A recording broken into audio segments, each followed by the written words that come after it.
Bienvenue Stop Invest, la chaîne des top d'investissement. Ici, on parle essentiellement d'entreprises de qualité. Avons-nous une opportunité d'investissement sur Oeneo? C'est la question à laquelle on va essayer de répondre en se basant sur les états financiers de la compagnie. Donc, ceci représente uniquement mon point de vue et non un conseil d'investissement, ce qui veut dire que je me réserve le droit de me tromper. Ok, n'oubliez jamais ça. Alors, Oeneo, c'est Eneo, je pense que c'est comme ça que ça se prononce. Eneo, d'accord. Donc, on va le dire qu'ici, c'est une compagnie qui exerce dans le secteur ici de la tonnellerie et du bouchage du vin. Donc, tonnellerie et bouchage du vin. Excusez-moi, je ne connais pas cette industrie-là. Pas que je ne connais pas cette industrie, parce que je connais une entreprise qui est dans ce secteur-là. L'entreprise s'appelle Tonnellerie François Frère. Ok, je pense que Tonnellerie François. Ok, exactement, ça fait longtemps, je ne l'ai pas cherché en plus. Donc, Tonnellerie François Frère, c'est là que si je sais que ça existe. Je pense que ça concerne le vin, ils vendent des trucs comme ça, un genre de fût ou également des bouchons pour le vin. Alors, c'est pas un secteur que je connais très très bien, mais je vois à peu près sur quoi il se rapporte ici. Donc, si le secteur du vin va très bien, ils vont aller également bien. Si le secteur voilà, du vin ne va pas bien, ils n'iront pas bien. Donc, les deux vont ensemble. Mais bon, quand on s'en va dans un secteur comme dans une période un peu incertaine comme la période actuelle, je pense quand même que les sociétés qui vendent du vin vont pouvoir un tout petit peu s'en sortir, parce qu'en période de récession, l'alcool se comporte très très bien. Enfin, je ne dis pas qu'ils ne perdent pas d'argent, mais je dis qu'ils perdent moins d'argent que les autres, d'accord. Donc les compagnies qui vendent de l'alcool comme AB InBev, Diageo, euh, vous allez voir des compagnies comme, comment on appelle encore ça, Rémi Cointreau, ils vont gagner de l'argent, ou ils vont payer moins d'argent que les autres si on va en récession. Ok. Donc, on va sur Oeneo ici, on va poser des questions. Qu'est-ce qu'on va regarder ici premièrement? Alors, vous savez ici que je prends le même modèle. Le revenu, la croissance du revenu, le free cash flow, le nombre d'actions, le PER moyen, la dette nette, la qualité de dividende, si dividende il y a. Donc, ce n'est pas une analyse fondamentale, c'est une analyse quantitative. Ce qui veut dire qu'à partir d'ici, on sait à peu près quelles questions on doit poser sur les rapports, quand on va lire les rapports financiers, parce qu'ici, on parle des états financiers, c'est deux choses différentes. Ok. Donc, ici, on présente les chiffres. Dans les rapports, on fait parler les chiffres. Pourquoi est-ce que le revenu est croissant? Pourquoi est-ce que la croissance est de 5%? Pourquoi est-ce que le management pense que la croissance sera plus élevée? Quelle est la taille de l'industrie, etc., etc. Ça vous permet d'investir avec conviction. OK? N'oubliez jamais ça. OK?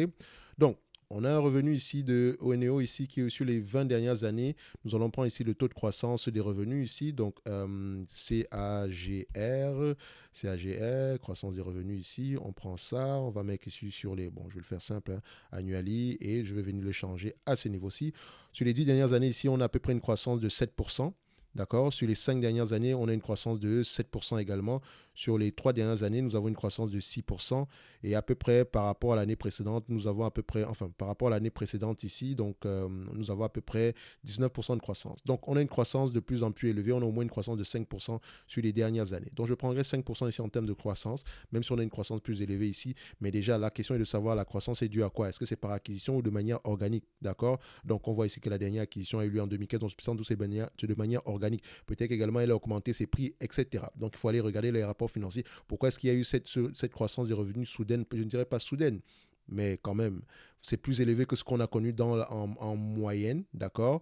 Donc, il faut poser les bonnes questions, d'accord? Donc, on sait déjà que les revenus ici d'à peu près 2022 sont un tout petit peu élevés par rapport à ce qu'on a comme croissance moyenne ici, ok? Donc, on continue. En termes de revenus, ici, on va prendre combien? En termes de revenus, on a 326 millions sur les 12 derniers mois. D'accord. Je vais prendre ici Eneo. D'accord. Je pense que c'est Eneo. Je pense que c'est comme ça que ça se lit. Le premier O ne se prononce pas. Je pense, hein, je ne sais pas. Je ne connais pas cette compagnie ici. Donc, de toutes les façons, ce n'est pas la prononciation, c'est pas la prononciation qui nous intéresse, c'est à peu près les chiffres ici aujourd'hui pour voir si on a quelque chose d'assez correct. Donc, au niveau de l'évaluation, j'essaie de regarder au niveau de l'évaluation ici pour voir combien d'analystes suivent cette compagnie.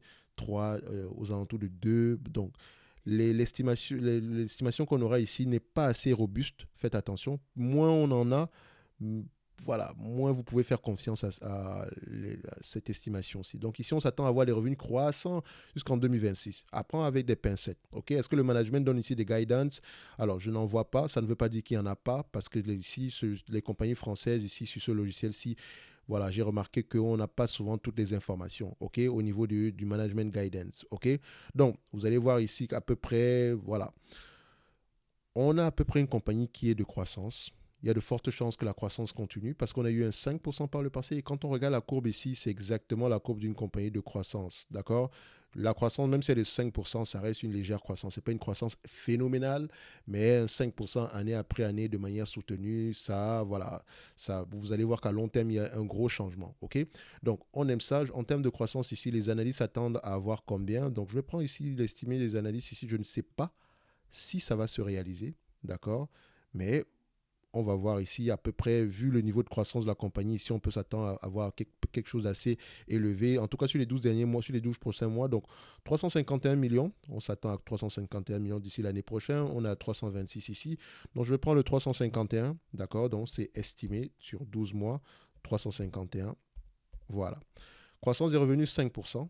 Ok, sachez que j'ai déjà pris par rapport aux revenus actuels, on a déjà ajouté une légère croissance ici, d'accord? Donc si on prend ici le 326, le 351 divisé ici par, excusez-moi, 351 divisé ici par 3, 2, 6, ça donne ici à peu près 7% de croissance. Donc on est à peu près supérieur à la tendance moyenne ici, ok? Donc on continue. Au niveau des free cash flow, est-ce qu'on a des net income déjà et free cash flow qui vont dans le même sens? Donc, avant légèrement d'arriver au niveau des free cash flow, j'aimerais souvent que vous puissiez prêter attention à la marge brute parce que ça vous permet déjà de voir si une entreprise a un pricing power ou pas. Regardez ici, on a une marge brute qui diminue. 64% ici en 2007, actuellement on est à 58%. Mais comme je l'ai toujours dit au niveau de quand j'ai présenté la vidéo sur les rapports financiers tantôt, je vous ai dit que la marge brute, il faut l'interpréter en prenant en considération les autres éléments comme vous avez la marge brute, certes, la marge brute peut diminuer, mais ça ne veut pas dire que l'entreprise n'a pas de pricing power. Faites attention, ça peut également être dû au fait que l'entreprise a peut-être fait une acquisition dans un segment d'activité où les marges ne sont pas élevées. D'accord? Donc, il faut comparer cela avec les EBITDA, les net income pour voir à peu près la même tendance. Je peux avoir des marges brutes qui diminuent tout en ayant des net income qui restent stables ou bien des net income qui sont croissants. OK? Comme je peux avoir des marges brutes qui augmentent, mais en ayant des net income en termes de marge qui diminuent. Donc l'entreprise devient de moins en moins efficiente. Donc il faut toujours les comparer comme ça. Donc ici, on voit ici que la marge brute diminue. Poser la question, pourquoi est-ce qu'elle diminue? Donc je prends ici en yearly, ici, ça donne ceci. Voilà, je n'aime pas ça. Est-ce que ça veut dire, est-ce qu'il y a eu est-ce qu'il y a eu un problème ici dans le secteur d'activité qui a permis à ce qu'on ait, qui a fait à ce qu'on ait ce genre de variation-ci? Point d'interrogation. OK? Et pourquoi est-ce que les revenus ici, les marges de 2016, de 2018 sont inférieures à celles de 2017? Et pourquoi est-ce que celles de 2019 sont inférieures à celles de 2018? Donc, vous voyez à peu près, il y a une grosse, vous voyez, c'est une grosse variation, mais regardez, ça c'est 56. Ça, c'est 59. C'est à peu près, disons, c'est 4% de différence parce que ça, c'est presque 60 ici. 4% de différence par là, mais c'est gros. C'est 4%, ça peut sembler insignifiant, mais c'est assez gros sur ce tableau-ci. D'accord? Dans tous les cas de figure, il faut poser les questions pourquoi est-ce que les marges de but sont très peu, ont varié sur les dernières années. Pourtant, on avait quelque chose d'assez consistant, d'accord, par le passé. OK? On avait quelque chose, vous regardez ici. Les marges étaient à peu près stables. Vous remarquez ça? Mais ici, on a des creux. OK.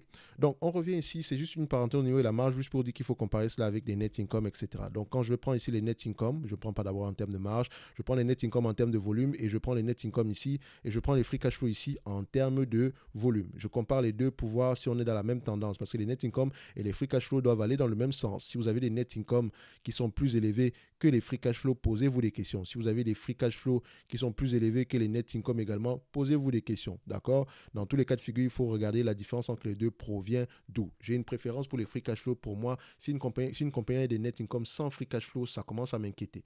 Donc, alors, ici, est-ce que le logiciel va nous donner une information? OK. Donc, sur les 20 dernières années, ici, quand je les mets sur le même tableau, vous constatez ici que voilà, si je mets ici je trace ici une médiane sur les free cash flow. OK, donc médiane des free cash flow, médiane des net income, qu'est-ce que tu nous donnes ici? Médiane des net income, on a ça, donc ça nous donne ici sur les 20 dernières années, on a à peu près quelque chose qui, voilà, 10 millions de free cash flow, 16 millions de net income. 10 dernières années, 10 millions de free cash flow, 26 millions de net income. 5 dernières années, 18 millions de free cash flow, 30 millions de net income. 3 dernières années, à peu près, c'est là qu'on voit qu'on a quelque chose d'assez similaire. Donc uniquement sur les 3 dernières années, on a les free cash flow et net income assez similaires.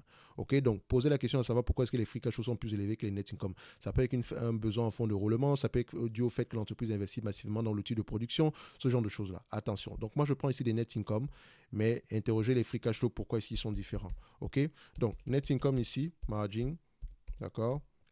En termes de net income margin ici, qu'est-ce qu'on obtient?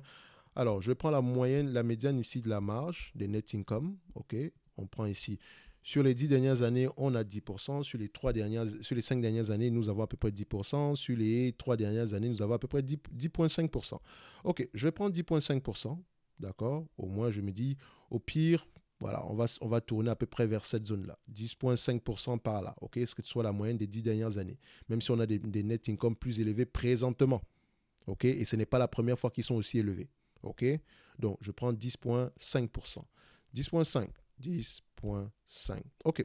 Nombre d'actions. Est-ce que nous avons un nombre d'actions qui diminue ou bien qui augmente? Donc, ce que je peux déjà voir ici, que c'est une compagnie assez bien gérée. D'accord? Ça, je peux déjà le voir à partir d'ici. Donc, on a ici à peu près 64,81 millions d'actions ici. Donc, c'est un nombre d'actions qui augmente également. Je vais mettre ici, je vais l'arrondir ici à, voilà, je ne vais même pas l'arrondir, je vais mettre 64,81. On va faire simple. PER. Alors, PER de cette compagnie-ci, on aura tendance à être dans les 15-17 fois les bénéfices par là. Alors, on va voir ici, voilà, c'est PER, price. Price ici, on a ça, on met ça, 12, on prend ça et on met la moyenne, la médiane ici. Le marché paye généralement 20 fois les bénéfices sur les 10 dernières années pour cette compagnie-ci. Sur les 5 dernières années, 23 fois les bénéfices. Sur les 3 dernières années, 25 fois les bénéfices. Je ne paierai jamais 25 fois les bénéfices pour cette compagnie-ci. Je vais me limiter à 20 fois les bénéfices. Et même 20 fois les bénéfices, je m'inquiète un tout petit peu. OK? 20 fois les bénéfices. Dette nette. Est-ce que nous avons un niveau de dette nette ici qui augmente ou bien qui diminue? Donc la dette nette ici, n'oubliez pas que je prends également généralement le ratio dette nette sur EBITDA pour voir à peu près la tendance. Mais ici, on a une dette nette presque insignifiante ici. Donc si on prend dette nette sur EBITDA, qu'est-ce qu'on obtient par exemple comme ratio? On a une dette nette sur EBITDA aux alentours de 0,1, donc presque rien. Donc on va mettre ici dette nette, ici on va mettre 0. OK? C'est rien du tout ça. 20. Alors, on a les éléments nécessaires pour faire l'évaluation ici. OK? On fait simple. 3, 5, 1 multiplié par 10,5%, multiplié par, d'accord, 10,5% ici de 351 millions, ça fait à peu près 36 millions, 36,85, multiplié par 20 fois les bénéfices, ok, moins la dette nette, on n'a pas de dette nette ici, divisé par le nombre d'actions actuel c'est 64,421, on arrive aux alentours des 11,37 €. Donc X20, 11,37 €. OK? Donc, l'entreprise ici serait légèrement surévaluée. OK? Mais je n'ai pas pris en considération la croissance ici. Vous avez vu également que le marché paye généralement des multiples plus élevés. Moi, je me suis dit, je ne paye pas plus de 20 fois les bénéfices pour cette compagnie-ci. D'accord? Celui qui est très confiant pourrait payer 25, 40 fois, mais je vous dis, restez aux alentours de 20 fois les bénéfices. OK? Ça peut être une industrie ici qui a connu un excellent succès par le passé, mais avec l'augmentation des taux d'intérêt, voilà, la volatilité sur les marchés, je pense quand même qu'on peut avoir on peut rêver acheter cette compagnie-ci à un prix moins élevé que ça. D'accord? Donc 14 € ici, je ne dirais pas qu'on est surévalué de malade. Ça ne prend pas en considération la croissance. Admettons qu'on ait une croissance de 5% sur les 5 prochaines années, par exemple, ça revient ici à mutuer par 1,28. Donc on va faire simple, ça va nous donner à peu près aux alentours des 14,48 €. Donc sans doute la croissance est déjà inclue sur ce prix-ci. Donc si cette compagnie-ci m'intéresse réellement, je vais commencer à la regarder aux alentours des 7 € par là. OK? 7 € par là. D'accord? Donc, au prix actuel, ça ne m'intéresse pas du tout. En termes de dividendes ici, qu'est-ce qu'on obtient? Donc, déjà, une parenthèse, si la compagnie ici vous distribue la totalité des net income actuels sous forme de dividendes, qu'est-ce que vous allez obtenir? Ça nous permet ici d'avoir le free cash flow yield, donc divisé ici par la capitalisation boursière ici, qui est aux alentours de 918 millions. On aura à peu près un rendement de 4%, soit presque rien du tout. 4%, c'est 25 fois les bénéfices, donc presque rien du tout ici. D'accord? Donc, idéalement, on aimerait avoir quelque chose aux alentours de 8% et plus, de préférence 10%. Mais 4% ici, c'est presque rien. Même si vous prenez en considération la croissance ici, ça ne c'est pas grand-chose non plus. OK? Donc, au niveau ici du dividende, on sait déjà que le dividende ici, il est assez safe parce que si on me donne la totalité des net income en termes de dividende, j'aurai 4%. Or, vous me payez un dividende ici de 2,10% ici et je n'ai presque pas de dette. Donc, il y a de fortes chances que ce dividende-ci soit assez safe. Maintenant, ça fait combien de temps que cette compagnie-ci verse un dividende? Je vois ici que C'est une compagnie qui verse un dividende assez constant, d'accord? Elle est assez constante au niveau du versement de ses dividendes ici. Donc, ça va. Certaines années, elle n'en a pas versé juste, mais voilà, si on prend ici depuis 2011, il n'y a que 2 années qu'on n'a pas eu ce dividende-là, si ce logiciel-ci dit la vérité, bien sûr. Donc, on est à peu près à 30 centimes d'euros ici, donc c'est à peu près safe, d'accord? Donc, ça reste ici, on va se dire que le dividende est assez correct ici. Donc, pour ceux que ça intéresse, 2,10% ici, peut-être que c'est intéressant pour vous. Mais moi, ce qui m'intéresse, c'est le rendement global ici, en prenant en considération les net income, si on me les reverse en termes de dividendes. Donc, je dirais ici que Eneo, on est aux alentours des 11 euros l'action. Idéalement, c'est quelque chose que j'aimerais regarder aux alentours des 7 euros par là, mais ça reste une entreprise intéressante ici. D'accord? Si c'est le genre d'industrie qui vous intéresse, vous pouvez également prendre une entreprise comme de TFF. Tonnerie François Frère, donc je pense que c'est TFF Group ici. Donc vous allez voir que c'est par exemple c'est une entreprise qui est à peu près dans la même tendance ici. Vous remarquez ça ici. On va essayer de regarder les marges ici si on a les mêmes marges, juste pour faire simple, hein, vu qu'elles exercent à peu près dans le même secteur. Là-bas on avait 10,5%, là on avait 11%, mais on constate également ici que les marges ici ont diminué entre temps. La marge brute ici également, ça c'est lié à l'industrie. Vous avez remarqué que on avait vu des marges qui diminuaient ici depuis à peu près 2018 par là. Donc c'est la même chose ici. Donc on se rend compte que c'est peut-être quelque chose qui est lié à l'industrie. Donc ici, quand on prend ici les marges de Tonnerie François Frère, ici, vous allez constater ici que nous avons des marges de 13% sur les 10 dernières années, 5%, 10% sur les 5 dernières années. Sur les 3 dernières années, on a eu 8,69%. Donc on se rapproche plus du 10% ici, même si on a 11,35% ici. Sans doute, on a connu des années en berne ici. Maintenant, vous voyez également que le revenu est assez croissant et extrêmement et très élevé à cette période-ci. D'accord? Pourquoi? Est-ce que c'est par rapport à la conjoncture actuelle ou bien parce qu'on a fait des acquisitions? D'accord? Ça, c'est juste une parenthèse par rapport à François Frère. Donc, vous voyez ici qu'on a eu une acquisition à peu près 12 millions. Je ne pense pas que c'est ça qui puisse impacter ce genre de compagnie ici. Mais dans tous les cas de figure, c'est quelque chose à aller vérifier. On a TFF, on a Eneo. Ça peut être des entreprises intéressantes ici. OK? Donc, aujourd'hui, Eneo ne me semble pas intéressante, mais c'est une petite compagnie assez bien gérée. D'accord? Donc, qui a la capacité de souffrir en cas de difficulté ici parce que vous pourrez constater que, voilà, non seulement l'industrie dans laquelle elle opère ici sera sans doute bénéficiaire en période difficile, d'accord, ou bien va perdre moins d'argent que les autres, et également parce que son bilan est solide. Alors, je vous laisse ici avec, comment on dit ça, je vous laisse ici, par exemple, allez vous poser des questions concernant la raison pour laquelle les revenus, les marges brutes ont baissé à la période précédente, à peu près vers 2018 par là. D'accord, il faut aller regarder ça, les rapports financiers, parce que ça pourrait revenir. OK? Comparez également à TFF, si cette compagnie si vous intéresse, mettez les deux côte à côte et essayez d'aller poser les mêmes questions sur les rapports financiers pour voir si à peu près ils disent la même chose. Parce qu'on peut avoir des revenus, mais on peut avoir des marges en baisse, mais vous allez voir que deux entreprises qui ont le même secteur auront des raisons différentes. Maintenant, essayez de vous poser la question qui dit la vérité entre les deux. Donc, ça sera uniquement mon avis ici. Et comme je vous l'ai dit toujours, je me réserve le droit de me tromper. D'accord? Donc, ici, c'est une analyse quantitative. Ça ne veut pas dire qu'après ça, si l'entreprise est intéressante, on va acheter directement. Non. On lit les rapports financiers. OK? Pour investir avec conviction, il faut lire les rapports financiers. Si vous limitez uniquement aux chiffres, vous ne pouvez pas investir avec conviction. Comme par exemple sur Intel, vous allez vous rendre compte que Intel, ça ne fait que baisser, mais c'est normal. Il y a des problèmes structurels, temporaires ou durables, dépendamment de tout un chacun. OK? Mais au niveau des chiffres, ici, les chiffres sont très bons. OK? Mais si vous achetez en vous basant sur des chiffres, rendez-vous compte que ces chiffres-là sont basés sur des éléments qui sont déjà passés. Or, présentement, on investit en prenant en considération des éléments qui pourraient arriver, tout en se basant sur ce qui est déjà arrivé, en se disant que, OK, ça pourrait au moins être la même chose. D'accord? Faites attention.